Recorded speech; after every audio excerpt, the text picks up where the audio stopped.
ಶಿವಶ್ರೀ ಸ್ಕಂದಪ್ರಸಾದ್ ಈ ಹೆಸರು ಕನ್ನಡಿಗರಿಗೆ, ಕರ್ನಾಟಕ ಶಾಸ್ತ್ರೀಯ ಸಂಗೀತ ಪ್ರಿಯರಿಗೆ ಈಗ ಚಿರಪರಿಚಿತ. ಹಲವು ವರ್ಷಗಳಿಂದ ಕರ್ನಾಟಕ ಸಂಗೀತ ಕಚೇರಿಗಳನ್ನ ನೀಡುತ್ತಾ, ಕನ್ನಡ ದಾಸರ ಸಂಕೀರ್ತನೆಗಳನ್ನ ಹಾಡುತ್ತಾ, ನಗರ ಸಂಕೀರ್ತನೆ ಮೊದಲಾದ ಗಾಯನ ಪರಂಪರೆಗಳನ್ನ ಮುಂದುವರಿಸುತ್ತಾ ಬಂದ ಶಿವಶ್ರೀ ಇದೀಗ ಕರ್ನಾಟಕದ ಸೊಸೆ ಕೂಡ. ಚೆನ್ನೈಯಲ್ಲಿ ಹುಟ್ಟಿ ಬೆಳೆದ ಶಿವಶ್ರೀ ಬೆಂಗಳೂರು ದಕ್ಷಿಣ ಕ್ಷೇತ್ರದ ಲೋಕಸಭೆ ಸಂಸದ ತೇಜಸ್ವಿ ಸೂರ್ಯ ಅವರನ್ನ ಮದುವೆಯಾಗಿ ಬೆಂಗಳೂರಿನಲ್ಲಿ ನೆಲೆಸಿದ್ದಾರೆ. ಮದುವೆಯಾದ 6 ತಿಂಗಳಲ್ಲಿ ಸುಲಲಿತವಾಗಿ ಕನ್ನಡ ಮಾತನಾಡುವುದನ್ನು ಕಲಿತಿದ್ದಾರೆ. ಕನ್ನಡ ಮಾಸ ನವೆಂಬರ್ ಶುರುವಾಗುತ್ತಿರುವ ಹೊತ್ತಿನಲ್ಲಿ ಈ ಒಂದು ಸ್ಫೂರ್ತಿಯುತ ಸ್ಟೋರಿ ನಿಮಗಾಗಿ. ಜೀವ ಹೂವಾಗಿದೆ, ಭಾವ ಜೇನಾಗಿದೆ, ಬಾಳು ಹಾಡಾಗಿದೆ, ನಿನ್ನ ಸೇರಿ ನಾನು ಜೀವ ಹೂವಾಗಿದೆ. ಶಿವಶ್ರೀ ಸ್ಕಂದಪ್ರಸಾದ್ ಹುಟ್ಟಿ ಬೆಳೆದದ್ದೆಲ್ಲ ತಮಿಳುನಾಡಿನ ರಾಜಧಾನಿ ಚೆನ್ನೈಯಲ್ಲಿ. ಸಂಗೀತವನ್ನೇ ಉಸಿರಾಗಿಸಿಕೊಂಡ ಕುಟುಂಬವಾದ್ದರಿಂದ ಸುತ್ತಮುತ್ತ ಕರ್ನಾಟಕ ಶಾಸ್ತ್ರೀಯ ಸಂಗೀತದ ವಾತಾವರಣವಿತ್ತು. ಬೆಳಗ್ಗೆ 5ಕ್ಕೆ ಎದ್ದು ಸಂಗೀತಾಭ್ಯಾಸ ಮಾಡಬೇಕಿತ್ತು. ಹೀಗಾಗಿ ಕನ್ನಡದ ಹಲವು ಕೀರ್ತನೆಗಳು ಇವರಿಗೆ ಬಾಯ್ಪಾಠವಾದವು. ಶಾಸ್ತ್ರೀಯ ಸಂಗೀತದಲ್ಲಿ ಪರಿಣಿತರಾದ ಶಿವಶ್ರೀ ಚೆನ್ನೈಯಲ್ಲಿ ಎಷ್ಟು ಕಚೇರಿ ನೀಡಿದ್ದಾರೋ ಅಷ್ಟೇ ಪ್ರಮಾಣದ ಸಂಗೀತ ಕಚೇರಿಗಳನ್ನು ಸಂಗೀತ ಪ್ರಿಯರು ಇರುವ ಬೆಂಗಳೂರಿನ ಬಸವನಗುಡಿ, ಮಲ್ಲೇಶ್ವರಂ ಮೊದಲಾದ ಪ್ರದೇಶಗಳಲ್ಲೂ ನೀಡಿದ್ರು. ಪೂಜಿಸಲೆಂದೇ ಹೂಗಳ ತಂದೆ.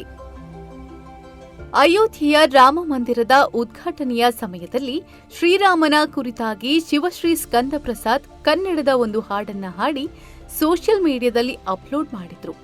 ಅದು ಕನ್ನಡದ 2 ಕನಸು ಚಲನಚಿತ್ರದಲ್ಲಿ ಎಸ್ ಜಾನಕಿ ಹಾಡಿದ ಚಿ ಉದಯಶಂಕರ್ ಅವರು ಬರೆದ ಪೂಜಿಸಲೆಂದೇ ಹೂಗಳ ತಂದೆ ಚಿತ್ರಗೀತೆ. ಶಿವಶ್ರೀ ಹಾಡಿದ ಹಾಡನ್ನ ಕೇಳಿ ಪ್ರಧಾನಿ ನರೇಂದ್ರ ಮೋದಿ ಮೆಚ್ಚಿಕೊಂಡು ಎಕ್ಸ್ನಲ್ಲಿ ಅದನ್ನ ಹಂಚಿಕೊಂಡು ಮೆಚ್ಚುಗೆ ವ್ಯಕ್ತಪಡಿಸಿದ್ರು.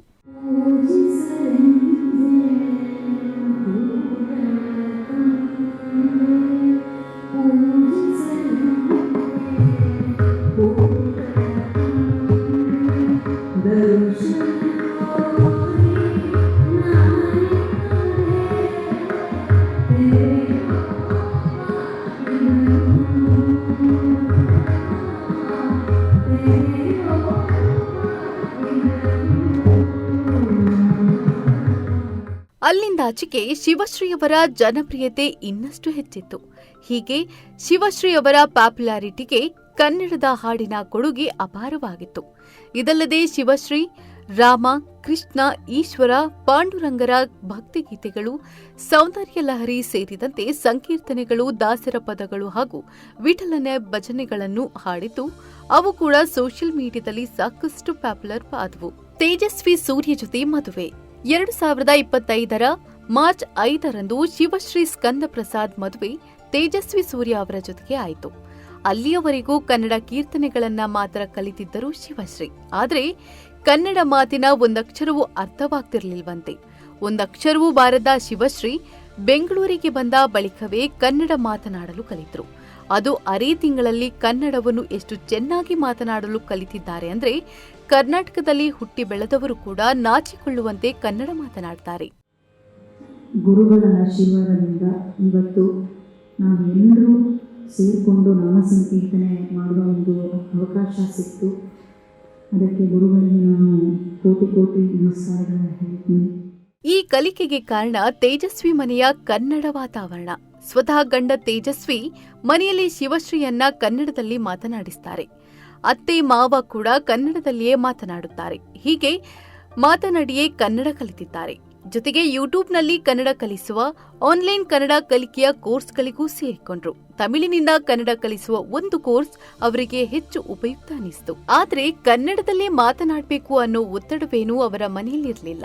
ಆದ್ರೆ ಅತ್ತೆ ಮಾವನ ಜೊತೆ ಇಂಗ್ಲಿಷ್ನಲ್ಲಿ ಮಾತನಾಡೋದು ಸರಿಯಾಗಲ್ಲ, ಕನ್ನಡದಲ್ಲೇ ಮಾತನಾಡಿದ್ರೆ ಹೆಚ್ಚು ಆತ್ಮೀಯ ಫೀಲಿಂಗ್ ಇರುತ್ತೆ ಎಂಬ ಕಾರಣ ಕನ್ನಡವನ್ನ ಕಲಿಯುವಂತೆ ಶಿವಶ್ರೀ ಅವರನ್ನ ಪ್ರೇರೇಪಿಸಿತು. ಆರಂಭದಲ್ಲಿ ಈಕೆ ತಮಿಳಿನ ತರ ಕನ್ನಡ ಮಾತನಾಡ್ತಾಳೆ ಎಂದು ಕೆಲವರು ತಮಾಷೆ ಮಾಡಿದ್ದುಂಟು. ಆದರೆ ಶಿವಶ್ರೀ ಹಠ ಹಿಡಿದು ಕನ್ನಡ ಕಲಿತರು. ತಪ್ಪಾದಾಗ ಅತ್ತೆ ಬಳಿ ಕೇಳಿ ಸರಿಪಡಿಸಿಕೊಂಡ್ರು. ಈಗ ಶಿವಶ್ರೀಗೆ ಅನಿಸೋದು ಏನಂದ್ರೆ, ಸಂಗೀತಕ್ಕೆ ಹೇಳಿ ಮಾಡಿಸಿದ ಭಾಷೆ ಕನ್ನಡ. ಕನ್ನಡ ಕಲಿತ ಮೇಲೆ ತಾನು ಇದುವರೆಗೆ ಹಾಡುತ್ತಿದ್ದ ಕನ್ನಡದ ಹಾಡುಗಳೆಲ್ಲ ಹೆಚ್ಚು ಅರ್ಥವಾಗುತ್ತಿವೆ. ರಾಜ್ಕುಮಾರ್ ಹಾಡಿದ ಹಾಡುಗಳನ್ನ ಇಷ್ಟಪಟ್ಟು ಹಾಡುತ್ತಾರೆ. ಇದು ಶಿವಶ್ರೀ ಕನ್ನಡ ಕಲಿತ ಕತೆ. ಅಂತೂ ಮಾರ್ಚ್ನಲ್ಲಿ ಮದುವೆಯಾದ ಶಿವಶ್ರೀ ಕನ್ನಡ ಮಾಸ ನವೆಂಬರ್ ಹೊತ್ತಿಗೆ ಚೆನ್ನಾಗಿ ಕನ್ನಡ ಕಲಿತು ರೆಡಿಯಾಗಿಬಿಟ್ಟಿದ್ದಾರೆ. ಈ ಬಗ್ಗೆ ಅವರು ಡಾಕ್ಟರ್ ಪದ್ಮಿನಿ ಓಕ್ ಅವರಿಗೆ ನೀಡಿರುವ ಸಂದರ್ಶನದಲ್ಲಿ ವಿವರಿಸಿದ್ದಾರೆ. ಬಾಲ್ಯದಲ್ಲಿ ಭಕ್ತಿಯ ಮಾರ್ಗ. ಶಿವಶ್ರೀ ಮೊದಲಿನಿಂದಲೂ ಭಕ್ತಿ ಮಾರ್ಗಕ್ಕೆ ಮನಸೋತವರು. ಬಾಲ್ಯದಿಂದಲೂ ಅವರು ಭಕ್ತಿ ಸಂಕೀರ್ತನೆಗಳನ್ನ ಕೇಳುತ್ತಾ ಹಾಡುತ್ತಾ ಬೆಳೆದವರು. ಅವರ ಮೊದಲ ಸಂಗೀತ ಕಚೇರಿ ನಡೆದದ್ದು ಶ್ರೀ ರಾಯರ ಬೃಂದಾವನದ ಮುಂದೆ. ಪಂಢರೀಪುರದ ವಿಠಲ ಎಂದರೆ ಅವರಿಗಿಷ್ಟ. ವಿಠಲನ ಅಭಂಗಗಳನ್ನ ಸೊಗಸಾಗಿ ಹಾಡ್ತಾರೆ.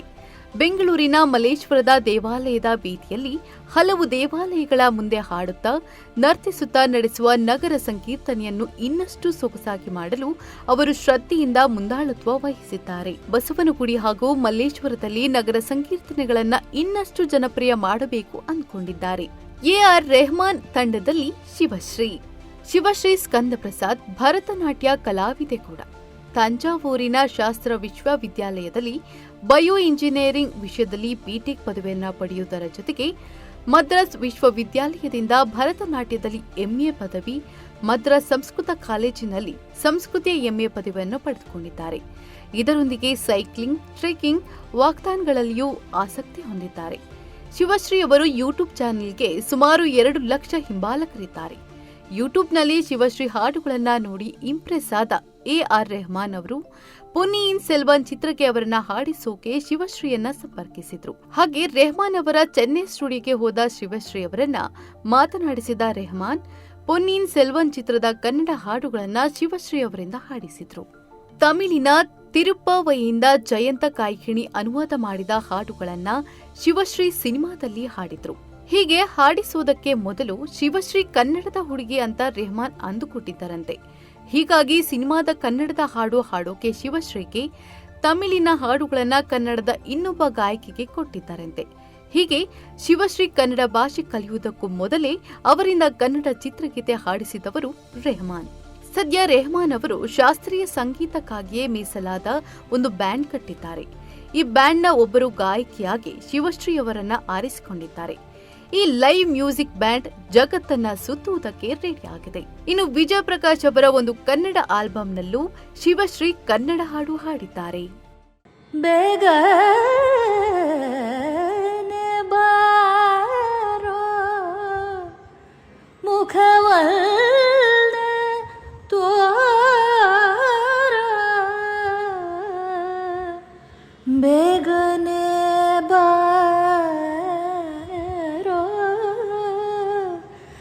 ಮುಖವನ್ನ ತೋರೋ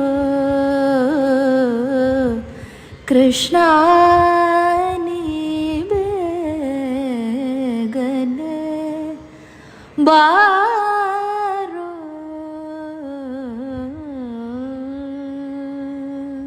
ಇಂಟ್ರೆಸ್ಟಿಂಗ್ ಮತ್ತು ಇನ್ಫಾರ್ಮೇಟಿವ್ ವಿಡಿಯೋಗಳನ್ನ ಮಿಸ್ ಮಾಡ್ಕೋಬೇಡಿ. ಈಗಲೇ ಸಬ್ಸ್ಕ್ರೈಬ್ ಮಾಡಿ.